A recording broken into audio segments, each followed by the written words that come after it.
Hi, here is Berta again, a hypnotherapist and a trainer. And in this video, I want to point out few possibilities why and how, even after you have done everything you think you should have to help your client resolve a problem, the problem persists, sometimes at the same intensity, or it comes back after a while, even sometimes after a few sessions together. In another video, I have stressed out the importance of the processing time after a session. So I won't go into that in this one, but look at a few other possibilities that could help you with this challenge, no matter the way you work and if it fits the case. And I say this because I'm going to share an approach from the context of the organic conversation in hypnotherapy that I'm teaching. However, when I look back at the old ways I was doing things, I can see how I have been actually implementing these principles that I'm about to share. But during these times, those would have been like my last resort, as we were pretty indirectly hinted on and not directly taught about. And I see how and why they were working so well. Therefore, they are now key learning points in the organic conversation in hypnotherapy. So without any further ado, let's quickly dive into this. And before I expand more into the topic, let me straight away say that two main things could be the reason the problem persists or comes back. And those are if you are assuming,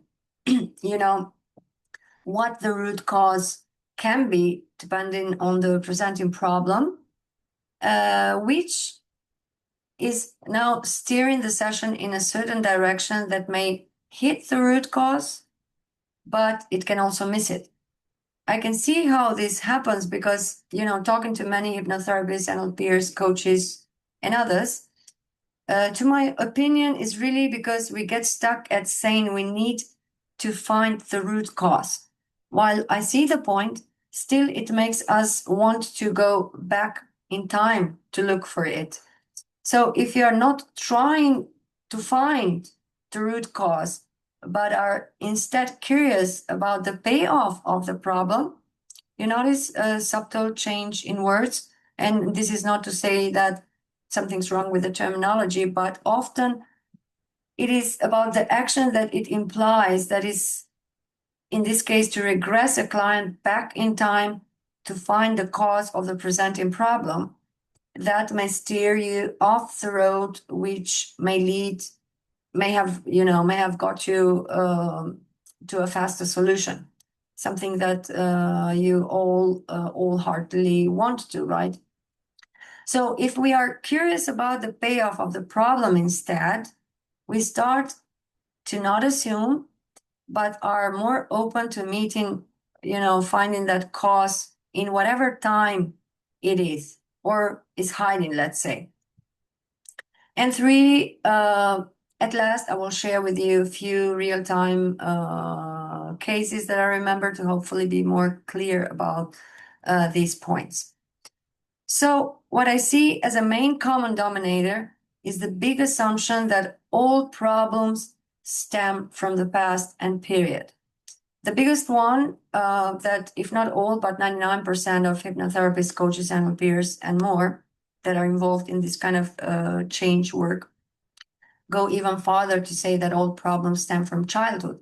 And I know that sometimes it can be the case and where it comes from, but we can't allow ourselves to think that therefore it must always be the case. So you see, it's a pretty linear way of thinking. And if you can recall for a moment of all people you have worked with, can you notice how easy it is for a problem to be created by this way of thinking, or by association, by experiences, like be it an individual experience or someone else's, or by a rigid focus in one perspective only. At least when you know how the unconscious works, it should become more obvious, you see. And even with trauma, the definition itself has changed so many times. So no longer the presence of a traumatic event in itself is an indication that a person is or not traumatized. And that is because not everybody is equally affected by a single traumatic event. So there are a lot of other assumptions, and I will mention only one more, and that is that all anxious feelings stem from a childhood trauma. And while, again, it can be the case, we can't assume that it applies for everyone experiencing panic or anxiety or suppressed emotions. So if you do assume and then go to resolve that by using techniques and oftentimes like healing the inner child, let's say, first of all, the percentage of these kind of individuals resisting the induction to trance can be very high, as I've mentioned it in one of the previous videos that I've posted. And sometimes people really just need to take some kind of responsibility for the things to move in the direction that they consciously want, if it's possible, but they can't get to terms with the payoff of their behavior because their unconscious has somehow locked the idea that the payoff of their, let's say, anxiety is bigger than the arguments that they consciously think are more valuable. And if it's about something in the present, on the other hand, going back in time will hardly solve much and not fast in any case, if at all. So if you go ahead and think even deeper, it's interesting, especially if you also work with younger adults, let's say, or children. When someone brings a child to help, the common doubts that are coming up are if it's about the parent. Because if it is, and you find a way to work with the parent, the child is going to be fine. But a lot of implications arise from that. And although all these scenarios could be true, we are still making it, too hard on ourselves to assume this much. So just being open to whatever comes about and curious about the payoff of existing symptom or problem can really help you navigate anywhere it is needed. So past, present, or future anticipation a person may be expressing. So again, looking at the payoff does in no case mean that you are dealing with the symptom. It just involves all possible causes of the presenting problem in all possible times, including now. And in another video, I have mentioned a bit how you do not want to assume anything or why, because you also want to spot if the problem your client is dealing is about something that the person you're helping has to handle it now. It can be very preventive sometimes. It's like a reality check. And those, for example, you can spot if you don't induce trance right away, but pay attention if the person is talking a lot about concepts. Then if they're repeating a lot some certain word, etc. So here I will give you these examples that I said in the beginning to have a better clue. So in this case, there was this person that came in with really high anxiety and panicky feelings, which had started to occur several times a day by the time they met with me. And I started to inquire a bit more about when do these feelings arise more, or when did they start, and what is going on during these times, all these questions about the presenting problem. And of course, a lot of rationales came about, between which I, of course, asked them to tell me what do they really want. And then after a lot of rational answers, they said clearly that they want to be left alone to do their job. And that made me curious to know if there was someone in their job involved for them not to feel at peace at work. But they said, no, no, no, no, they were all fine at work. So nothing was making sense, but I noticed that they were talking about this concept of being left alone, want to be calm, at peace. So I just became curious to know what do these concepts mean to them. You see, I didn't rush to assume that peace or calm to them means what it means to me or to other people. Or the possible assumption that, of course, they want to feel at peace because they have anxiety feelings and, panicky feelings. So this was only about 5 minutes into the session. And during the clarity call prior to the session, I was actually questioning if I could work with this person or not, because their idea of hypnotherapy was that I or the hypnosis will simply erase the anxious feelings. So they wouldn't have to say or do anything. While in organic conversation in hypnotherapy, we really don't need to know much about any history or details involved in someone's life, and only a few words can be spoken. However, there has to be some context and what for we are going to work. If someone is not at all willing to explore anything, because by the way, there is no homework in this kind of hypnotherapy, but in the sessions, then you do not have a way to help. So what I tell my potential clients is that not necessarily they need to tell me everything, but they have to be willing to be ridiculously um, honest with themselves.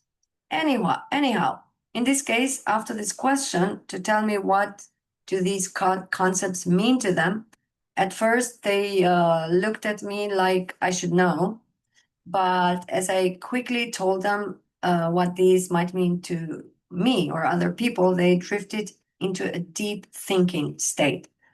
They did not become more anxious, which doesn't have to be in all cases, but this one didn't. And after some good, I don't know, more than 6 minutes, they finally said that they have to tell me the truth.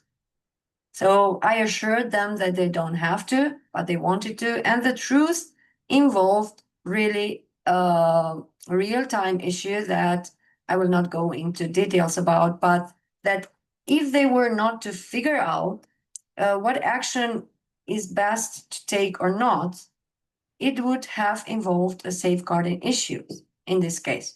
And why they were not taking unnecessary actions or avoiding to take these actions overall was that they were feeling really shameful. And there was whatsoever nothing to be ashamed of. They resolved the issue with the proper help that did not involve me, but appropriate measures, and never again felt any panic or anxiety. Plus, as a byproduct, I like to call it that, their business started to really take off, flourish, and social interactions as well, and so on. So while there are linkages to the past, because sure, one thing leads to another and so on, but looking for a root cause directly into the past can hinder a real payoff that may very well come from something that a person is maybe dealing with at the present, but for some reason they are avoiding sharing it. So either because they believe that you will do magic, which is not true, or because the payoff is so strong that sometimes, by looking in the past, you can create a safe refuge for that person who feels like needing to hide something, even when they are not always aware of it, because they will automatically be unable to not talk about it when they go to the past. So therefore, keeping the problem alive or coming back for so many sessions, and they don't want that, and you don't want that either. So in any case, our job is not to insist on people solving their problems or trying to solve their problems, because only they know how to really solve their problems. But the other reason is because sometimes we have no idea what these individuals may need to go through to change something, depending on the problem, of course. So safety first, and other times simply the problem is not, for some people, big enough to be 100% committed to overcome it, which doesn't mean that you as a therapist should worry that much, because first and foremost, you cannot control all the circumstances in anyone's life or the other people that may be involved, as you only work with your client. And the other reason is that after you two working together, sometimes the problem, may just disappear without you having a clue how and why did it start or got solved during the session. Why? Because it could be, if it could be created like that, which in so many cases we don't know how, it could as well be solved like that. So when the later happens, for example, my clients do not really care how it's solved, because they enjoy their new reality so much so that do not think at all about the familiarity or the unfamiliarity of the new. And here I will share with you another example, which involves the later that I was talking about. And that was this individual that came in about a phobia of driving in longer distances and highways. So during inquiry, they were all over the place at the beginning, but they were repeating this word mess a lot. So again, I wanted to know what mess represented to them and what does it have to do with this phobia. This session was one of those that you barely speak, because it happens that they drift into such a deep state that even those few times that they come back to you say very few words. Of course, I could explore more from the cues of their body language, but as I could see they are becoming more aware and optimistic, I only encourage few times for them to keep doing what they're doing and made sure that they felt safe. So they came back and they were telling me that they know how this fear had come about and what they do, that they do not need to be scared of it any longer, but that only they had to make few important decisions that were messing with their head now, but they didn't realize it consciously that they were avoiding them so much because of what they were anticipated could happen if they made those decisions the way they thought they should to start off. That again, for privacy reasons, obviously cannot share more. And, but it was, something that it went away just like that. And a few months later, they shared that the first time they went on a longer trip, but side road first, they forgot that they were scared to do that. And once they recalled, they started to feel similar, but they managed to calm themselves down. And on their way back, it didn't repeat anymore. And then purposefully, they went on a highway with a companion and everything had come back to usual. You see, hope this could give you some hints. Don't take anything as a suggestion, but if that can apply in your future sessions, feel free to implement these, think about these, and see how these sessions differ next time. So thanks for listening and see you soon in another video.